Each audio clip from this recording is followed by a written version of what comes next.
আপনারা যারা দাঁড়িয়ে আছেন বারায় মেহরবানি একটু আগের দিকে চলে আসুন।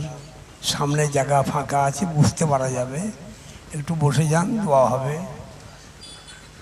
আপনারা মেহরবানি করে আগের দিকে আসুন, একদম সামনে চলে আসুন, দোয়ায় শামিল হয়ে যান। সবাই আমরা দোয়া করব। আল্লাহ পাক কার দোয়া কখন কবুল করবেন আল্লাহ পাক ছাড়া কেউ জানেন না। অতএব আমরা সব আল্লাহর কাছে দোয়া চাইব। মাশাআল্লাহ, খুব ভালো লাগছে আজকের মজলিস। ইসলামের শুরু সময়ের কথা মনে পড়ছে। রাসূল যখন মদিনা শরীফে গিয়েছিলেন, সেই সময় আল্লাহ নবী মসজিদ নববী তৈরি করার ইচ্ছা করলেন। যে জায়গাটায় রসুল পাকের কাসওয়া নামক উটটা বসে গিয়েছিল, হুজুর বললেন এই জায়গায় আমি একটা মসজিদ তৈরি করতে চাই। জায়গাটার মালিককে বাবা বলে দুই এতিম ছেলে। রসুল পাক সাল্লাল্লাহু দুই এতিম ছেলেকে ডাকলেন, ডেকে বললেন বাবা এই জায়গাটা তোমাদের? শুনলাম। বলে হ্যাঁ, আমি একটা আল্লাহর ঘর মসজিদ তৈরি করতে ইচ্ছা করছি, তোমরা এই জায়গাটা আমাকে বিক্রি করে দাও, ন্যায্য মূল্যে আমি কিনে নেব। অন্য জায়গায় তোমার জায়গা কিনে দেব। ছেলে দুটো এক কথায় উত্তর দিয়েছিল, লিল্লাহে লা নাশতারি বিহি সামানান, ইয়া রাসূলুল্লাহ আল্লাহর নামে দিয়ে দিলাম, পয়সা দেব না। সুবহানাল্লাহ। বুঝতে পারছেন, আজকে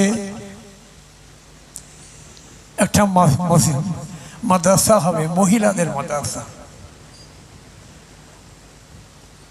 রাসূল পাক সাল্লাল্লাহু আলাইহি সাল্লামের হাদিসের মধ্যে আল্লাহ রসুল জানিয়েছেন, তালাবুল ইলমে ফরিদাতুন আলা কুল্লি মুসলিমিন ওয়া মুসলিমা। প্রত্যেকটা নর এবং নারীর জন্য ইলম শিক্ষা করা ফরজ করা হয়েছে। একটা পাঠ তো বহুদিন থেকে চলছে, আমরা জানি যে পুরুষ মানুষেরা ইলম শিখছে, কিন্তু মহিলাদের সুন্দর ইলম শেখার জায়গা খুব কম আছে, তুলনামূলকভাবে অনেক কম আছে। আলহামদুলিল্লাহ, আমি শুরু থেকে এসে শুনতে পাচ্ছি আমার বড় সাহেবজাদা জনাব আল্লামা হযরত মৌলানা মহিবুল্লাহ হুসাইনি বাবাজি এসে আপনাদের খেদমতে বলল। আপনারা দেখলাম যে স্বতঃস্ফূর্তভাবে বহু দান করলেন, বহুত একদম প্রাণ খুলে দান করলেন। হাদিস শরীফে এই দানের সম্পর্কে রসুল বলেছেন, আরে বাবরে বাপ, পাহাড় পাহাড় বয়ান আছে। আপনারা জানেন এখানে হযরত উলামায়ে কেরাম তশরীফ রেখেছেন। মৌলানা হাফেজ গিয়াসউদ্দিন সাহেব তিনি উদ্যোগ নিয়েছেন আরও আলেম উলামাদের সঙ্গে নিয়ে, এলাকাবাসীদের নিয়ে। বড্ড ভালো লাগছে আজকের মাহফিলে আমি এসে এত আনন্দিত হয়েছি। এই বয়সে আমি রিটায়ারমেন্ট, অনেক দিন চাকরি থেকে রিটায়ার হয়ে গিয়েছি। আল্লাহ পাক আপনাদের খেদমতে আনিয়েছেন এই অদম গুনাহগারকে, এই জন্য বড় আনন্দিত হয়েছি, বড় খুশি হয়েছি। এরকম একটা মোবারক মাহফিল, এই মাহফিলে আসতে পেরে বড় আনন্দিত হয়েছি। দু চারটি কথা বলবো ইনশাল্লাহ সংক্ষেপে। আসরের নামাজ আমাদের জামাতের সঙ্গে পড়তে হবে, আযান হবে। ফুরফুরা শরীফের আকাবেরিন চার হুজুর কিবলার জিয়ারত শুধু নয়, তাদের সোহবতে অনেকদিন কেটেছে আমার। বড় হুজুর পীর কেবলার সঙ্গে বহু জলসায় গেছি, মেজর হুজুর কেবলার সঙ্গে জলসা গিয়ে জলসা করেছি।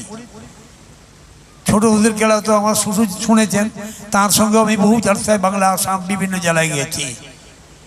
আপনার এই নদিয়ার হাঁসখালি আল্লামা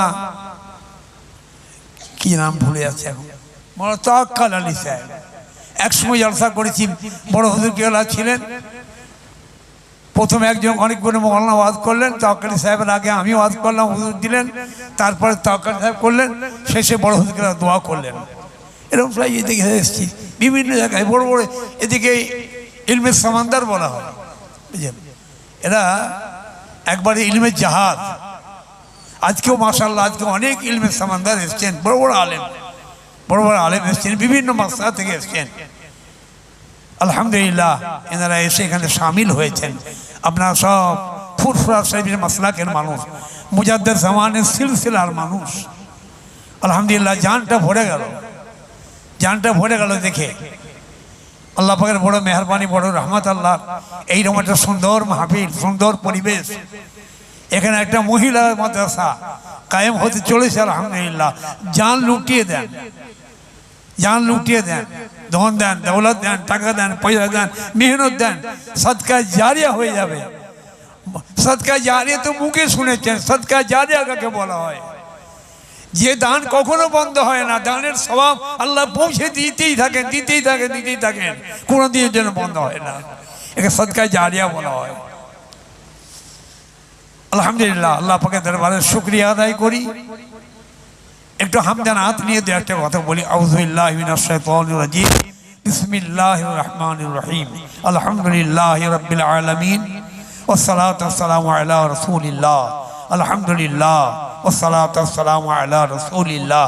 أما بعد فيا أيها الحاضرون رحمنا ورحمكم الله، فقد قال الله سبحانه وتعالى في كتابه القديم: فأعوذ بالله من الشيطان الرجيم، بسم الله الرحمن الرحيم، وما خلقت الجن والإنس إلا ليعبدون.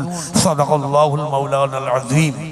وعن انس رضي الله تعالى عنه قال: جاء ثلاثة إلى أزواج النبي صلى الله عليه وسلم يسألون عن عبادة النبي صلى الله عليه وسلم، فلما أخبر بها كأنهم تقلوها، فقالوا إن نحن من النبي صلى الله عليه وسلم قد غفر الله له ما تقدم من ذنب ما تأخر.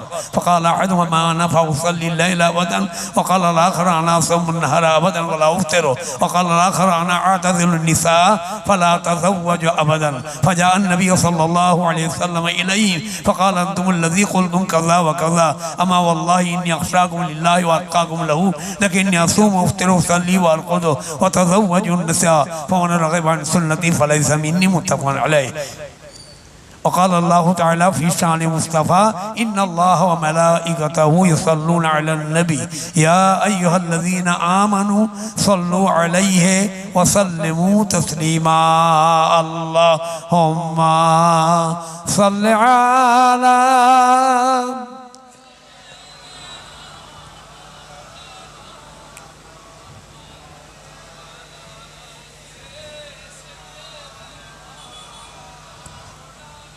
ماذا علي من شمى تربة حمدا، ماذا علي من شمى تربة حمدا، أن لا يشم مدي الزمان غواليا، صبت علي مصائب لو أنها صبت على الأيام سرنا لياليا. اللهم صل على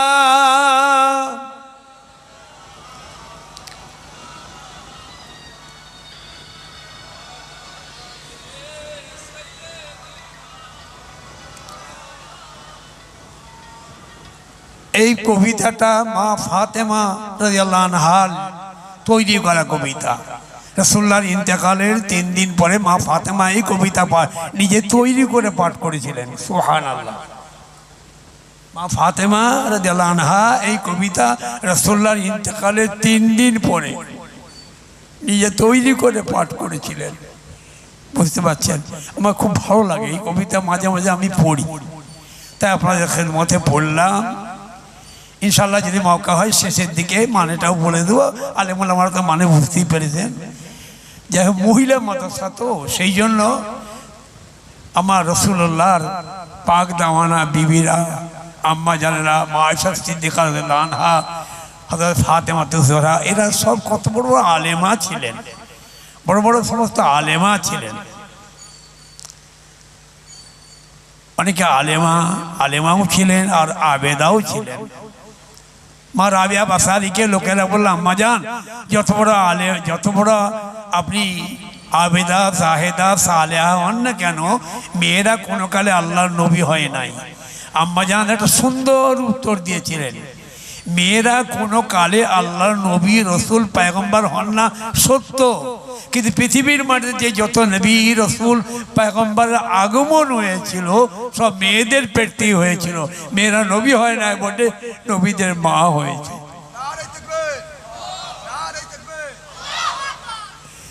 নবী হয় না, নবীদের জননী হয়েছেন, নবীদের মা হয়েছেন। তাই বলি পরভীর সাহেবের মা কেমন ছিল?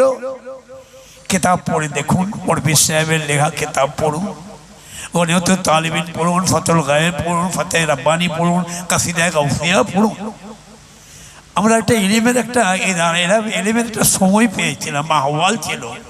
বসতাম মেজ হুজুরকে এলাকাতে, বসতাম আল্লামা সাইফুদ্দিন সিদ্দিকী হুজুরের কাছে, বসতাম বড় হুজুর পীর কেবলার কাছে, বসতাম দিনের পর দিন, মাসের পর মাস বসেছি। যেমন জাহিরি এলেম তেমন বাতিনি এলেম। এই সমস্ত ইলেমগুলো আমাদের দরকার আছে বাবা। তাই ঘরের মেয়ে ছেলেরা বড় বড় আলেমা হয়ে যাবে ইনশাআল্লাহ, তাদের পেটের ছেলেরা বড় বড় উচ্চশিক্ষায় শিক্ষিত হবে, দুনিয়াকে একদম কামাল করে দিবে, আল্লাহ বহুত ইজ্জতের অধিকারী করবেন। বুঝতে পারছেন? এইসব মলারুমের কবিতাগুলো শুনলে, সাদি রহমাতুল্লাহের কবিতাগুলো শুনলে আমাদের ইমানটা মজবুত হয়ে যায়। আমরা ফার্সি পড়িয়েছি, আরবি পড়িয়েছি, হাদিস পড়িয়েছি, তাফসীর পড়িয়েছি, আলহামদুলিল্লাহ, শুকরিয়া, অহংকার না। মওলানা সাদি রহমাতুল্লাহ আলাইহি বুস্তা যারা পড়েছেন, যারা বুস্তা কিতাবটা পড়েছেন, আমার কবিতা বলা মাত্র বুঝতে পেরে যাবেন। একে কতরা বারা জিয়াবরে চকির খজানা সুচুপে না দরিয়া বদিন কে যায় কে দরিয়া मन की सितम करूँ हस्ते हक़ा के मनी सितम जो खोदरा बचस में हकारत बदीन सतफदर किनारा बजाने परवरीद। সাদি রহমাতুল্লাহ সুন্দর করে বললেন, এক বিন্দু পানি আকাশ থেকে পড়লো আটলান্টিক মহাসাগরের মাঝখানে। ভালো করে বুঝুন, এক বিন্দু পানি আকাশ থেকে পড়লো আটলান্টিক মহাসাগরের মাঝখানে। পানি পড়েই বললো আল্লাহ কোথা ফেললেন, যে পানি আর পানি, আমি পানি, আমার কোনো মূল্যই নাই। আল্লাহ বলে তিনি আমি তো মিটিয়ে দিয়েছো, আমার কোনো দাম নাই বলেছো, নিজেকে মূল্যহীন বলেছো, আমি আল্লাহ তোমার ইজ্জত এমন বাড়িয়ে দেবো জগৎবাসী দেখবে। কিরকম? এক বিন্দু পানিকে আল্লাহ বললেন, যে এক বিন্দু পানি বলেছিল আমি মূল্যহীন, আমার কোনো দাম নাই, সেই পানিকে আল্লাহ বললেন তুমি দরিয়া পেড়ে দরিয়ার তলায় চলে যাও। দরিয়ার নিচে গেল। আল্লাহ বলে হে ঝিনুক, তোমার মুখটা খুলে ওই পানিকে নিজের পেটে জায়গা দাও। জায়গা দিল। আল্লাহ বলে ঝিনুক মুখটা মুড়ে নাও। মুখটা বন্ধ করে দিল। ওই পানি থেকে মতি পয়দা হলো। ওই মাটি, ওই পানি, ওই মতি ঘুরে এসে রাজার রাজমুকুটের স্থান পেল। বলছেন কবি ইকবাল বলছেন, এই কবিতাকে সামনে কবি ইকবাল বলছেন, কি বলছেন? मिटा दे अपने हस्ती को गर कुछ मर्तबा चाहे के दाना खाक में मिलकर गुले गुलजार होता है। এটা বড় হুজুর কেলা মাঝে মাঝে বলতেন, বাবা নিজের আমি তো মিটিয়ে দাও, আমি কিছু নয় বলো।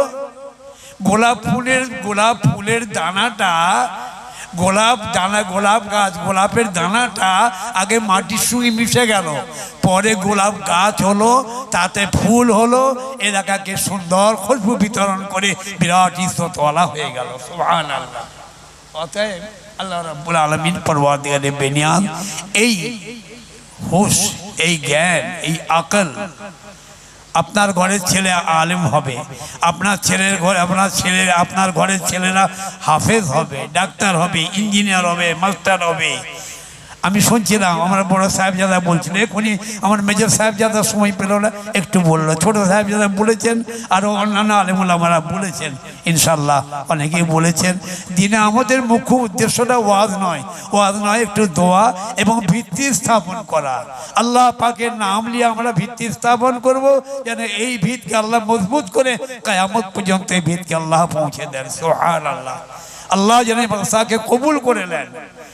দুনিয়া শেষ হবার আগেতে আল্লাহ দুনিয়া যখন শেষ করবেন, কুল্লু মান আলাইহা ফান বলবেন, সবই তো ধ্বংস হয়ে যাবে, কিন্তু আল্লাহ পাক তার দ্বীনকে কায়েম রাখবেন। আল্লাহ রাব্বুল আলামিন বুঝতে আবু দাউদ শরীফের হাদিসে এসেছে একজন ইমানদার বান্দা যতক্ষণ পর্যন্ত যার কলিজার ভিতরে আল্লাহ আল্লাহ এই আওয়াজটা বের হয়ে আসে আল্লাহ তার খাতিরে কিয়ামত করবেন না। সুবহানাল্লাহ। অতএব আপনার ঘরের ছেলে আল্লাহ মাননেওয়ালা হয়ে যাবে। আপনার ঘরের ছেলে আলেম হোক, ডাক্তার হোক, ইঞ্জিনিয়ার হোক, উকিল হোক, ব্যারিস্টার হোক, বড় হুজুরকে ওয়াজ করতে করতে বলতেন বাবা আমার সমাজে ডাক্তার হবে, মাস্টার হবে, ইঞ্জিনিয়ার হবে, উকিল হবে, আলেম হবে, হাফেজ হবে, কামার হবে, কোমর হবে, সর্বস্তরের চোর ডাকাত বাদ দিয়ে সব স্তরের মানুষ তৈরি হবে। শুধু আলেম ওলামা দিয়ে একটা সমাজ চলতে পারে না, একটা দেশ চলতে পারে না, সবই দরকার আছে, তবে ইমানদার হতে হবে বাবা। আল্লাহ যেন আমাদের ইমানদার হিসেবে কবুল করুন। আজকে সাংবাদিক ভাইরাও অনেক দূর দূর থেকে এসেছেন, তাদেরকে আন্তরিক শুভেচ্ছা ভালোবাসা জানাই। আমি বিভিন্ন জায়গায় যাই, যখন মানুষ খুব জেদ করেন একটু যাই ভাই, আমি কিছু জানি না, আল্লাহ যেটুকু দিয়ে ইলম দান করেছেন মানুষের সামনে পৌঁছে দেওয়া। বুখারীতে এসেছে বাল্লিগু আন্নী ওয়ালাউ আয়া, তোমরা যদি দিনের কথা একটাও জানো মানুষের কাছে পৌঁছে দাও, রাসূলুল্লাহর হাদিস। সেই জন্য একটু পৌঁছাবার জন্য বিভিন্ন জায়গায় বলি বাবা আমরা ইসলাম অবলম্বী, আমরা ইসলাম অবলম্বী, আমরা ইসলাম অবলম্বী, তাই আমাদের মুসলমান বলা হয়। সিলমুন ধাতুতে উৎপত্তি, সিলমুন মানে মাননা, তসলিম করনা, তা থেকে মুসলিমুন মানে মাননে ওয়ালা, যে আল্লাহ আল্লাহ রসুলের হুকুম হাকামকে মাথা পেতে মেনে নেয়। এর ব্যাখ্যা মৌলানা সাদি রহমাতুল্লাহ বলেন আজ ইসলাম গর্দন নাহাদান বাতাআত, আল্লাহ আল্লাহ রসুলের হুকুমগুলোকে মাথা ঝুঁকে যিনি মানেন তিনি হলেন মুসলমান। বুঝতে পারছেন, আমরা মুসলমান, ইসলাম মানেওয়ালা।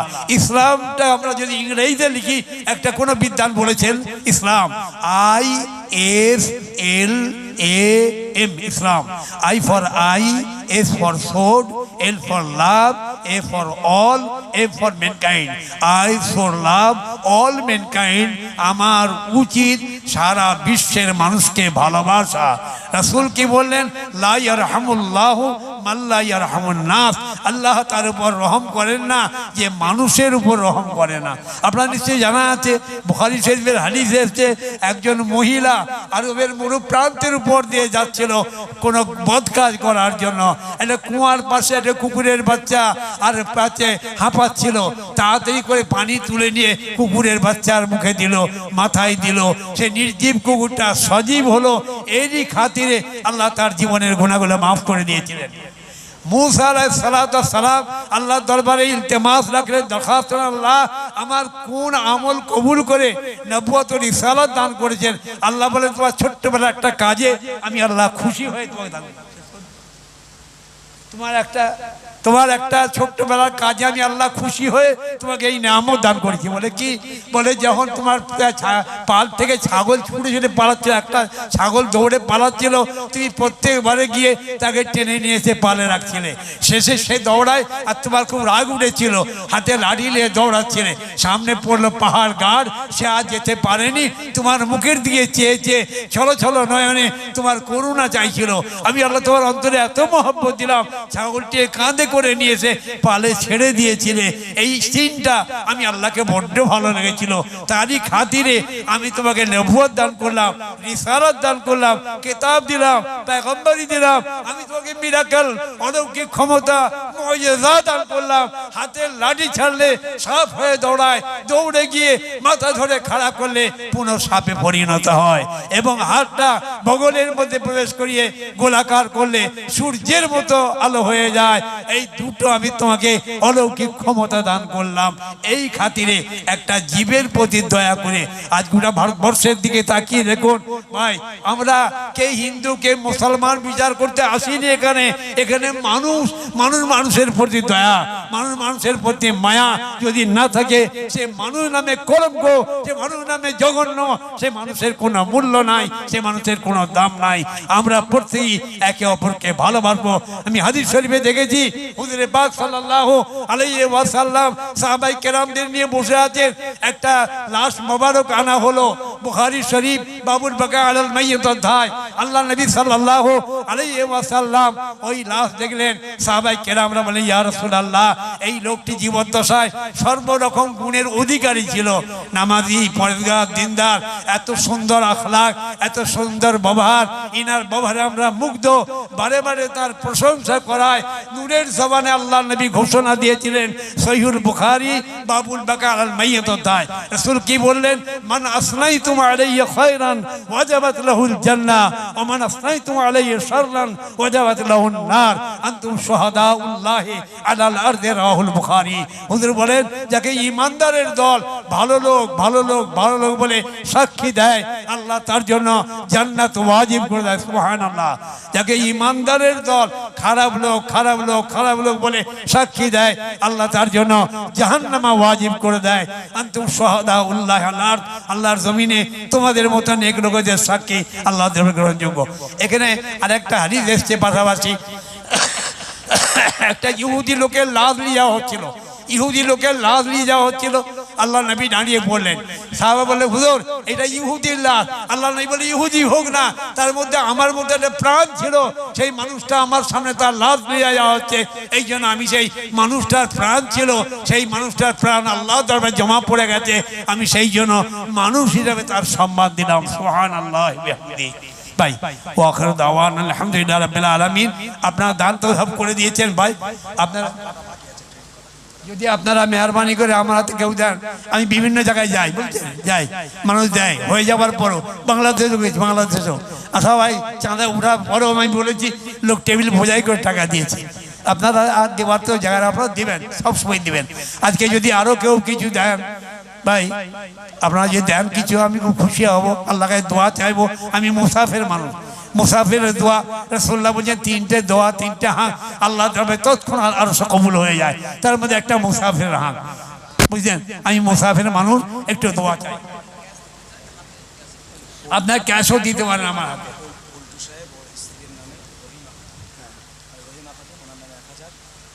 রিজওয়ান মন্ডল ছেলের নামে 1000,